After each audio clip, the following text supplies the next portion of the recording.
Merci beaucoup, Monsieur le ministre.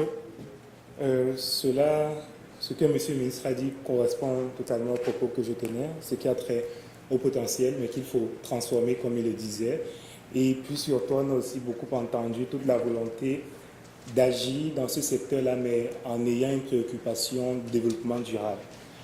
Sans plus tarder, j'inviterai Monsieur Jean Vavrec, qui est le directeur exécutif de l'Institut canadien des mines, de la métallurgie et du pétrole, à bien vouloir prononcer à son tour aussi.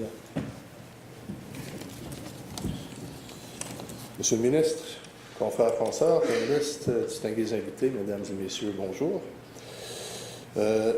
L'Afrique est en plein essor. Sur plusieurs niveaux, elle a beaucoup à être découverte. Dans sa complexité, dans ses multitudes de facettes à travers les 54 quelques pays. Le Canada, sous plusieurs angles, a un historique et des sentiments profonds, très particuliers pour l'Afrique, je dirais encore plus au niveau de la francophonie. Au niveau mondial, on voit la croissance de la classe moyenne qui ne fera que continuer à augmenter.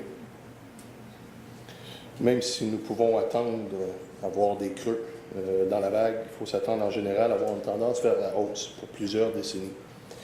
Nonobstant la croissance de la classe moyenne, de la richesse en Asie, Chine, l'Inde, l'Afrique peut par elle-même être son propre moteur de croissance, d'augmentation de la richesse, de développement social, économique, environnemental, durable.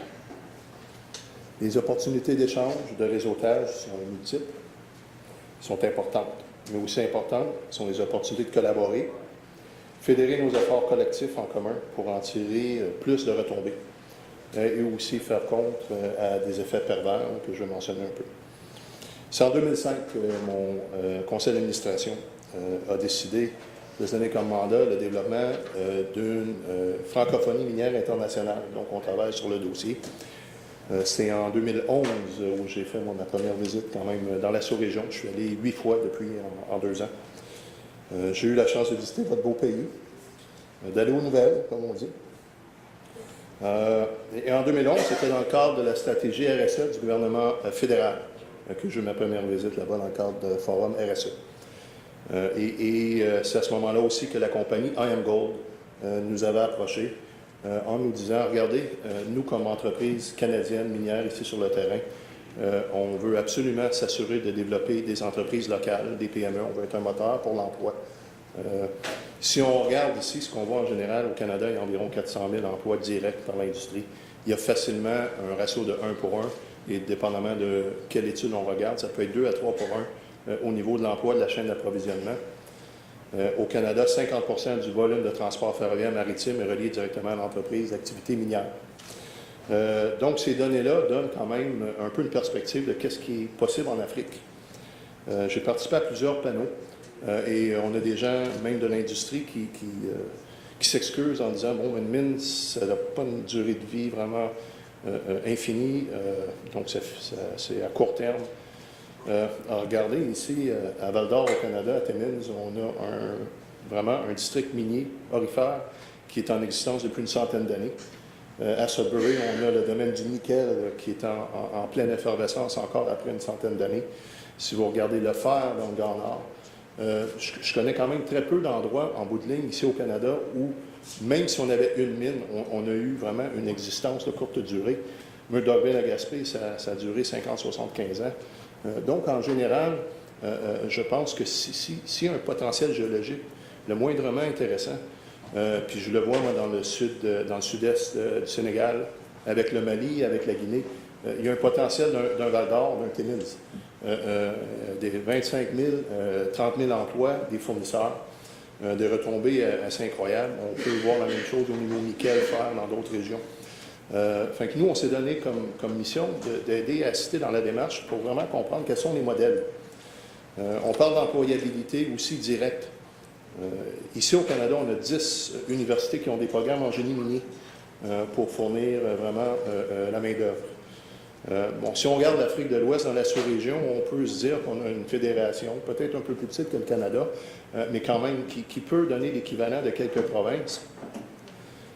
Pour moi, c'est une question de temps, 5 ans, 10 ans, avant que chacun de ces pays-là ait son université avec son programme en génie minier, mais il faut commencer à un endroit. Fait qu'on s'est aussi donné comme mission de voir comment on travaille avec la sous-région, que ce soit l'UMOA, la CEDAO, pour aider à comprendre les modèles qui nous ont réussi. Ce n'était pas un exercice qu'on avait fait à l'Institut, on existe depuis 1898, mais on ne maîtrisait pas vraiment notre propre succès ou notre insuccès dans certains cas. Nos échanges depuis 3 ans nous ont vraiment forcé à essayer de comprendre qu'est-ce qu'on a réussi, qu'est-ce qui fonctionne. Si on parle de la santé, de la sécurité, l'activité minière au Canada, si on parle vraiment de métaux de base, métaux précieux, et le deuxième secteur le plus sécuritaire au Canada après l'éducation. Sur 400 000 emplois, je pense qu'on a de la difficulté à compter 10 décès par année, le taux de fatalité, le taux d'incident. Ce n'est pas un hasard. C'est vraiment la culture de l'entreprise. Donc, on espère vraiment accompagner nos minières, nos fournisseurs et notre gouvernement, que ce soit fédéral, provincial, nous incite dans cette direction-là. Malgré tout cela, il y a 3 ans, quand j'ai commencé à discuter avec mon conseil d'administration du potentiel de l'Afrique, la première réaction était très, très négative. Oubliez l'Afrique. L'Afrique, ça va se développer dans 25 ans, dans 30 ans. Il y avait tellement de perspectives négatives. Donc, il y avait vraiment un gros défi d'éducation, de sensibilisation. Aujourd'hui, on dirait que c'est la mode. Tout le monde veut l'Afrique, que ce soit le Japon, la Chine. Tant mieux, parce que je pense que l'Afrique le mérite et le potentiel est là. Moi, je vous dirais honnêtement, je trouve beaucoup plus facile de faire affaire avec des gens en Afrique qu'avec des gens dans certains autres pays. Et l'Afrique est ouverte. Et encore là, c'est une multiple de pays, c'est une mosaïque. Beaucoup de projets de progrès en 2-3 ans. L'Afrique intéresse les pays comme la Chine, le Japon pour la ressource. Ils veulent de la matière première. Elle intéresse l'Union européenne, l'Amérique du Nord pour le potentiel de résultats autour du développement, vraiment quand on parle de richesse, de réduire la pauvreté. Et pour le Canada, pour l'Australie, pour l'Afrique du Sud, elle nous intéresse parce que nous, on a une expertise dans l'extraction et on voit des possibilités d'affaires, évidemment.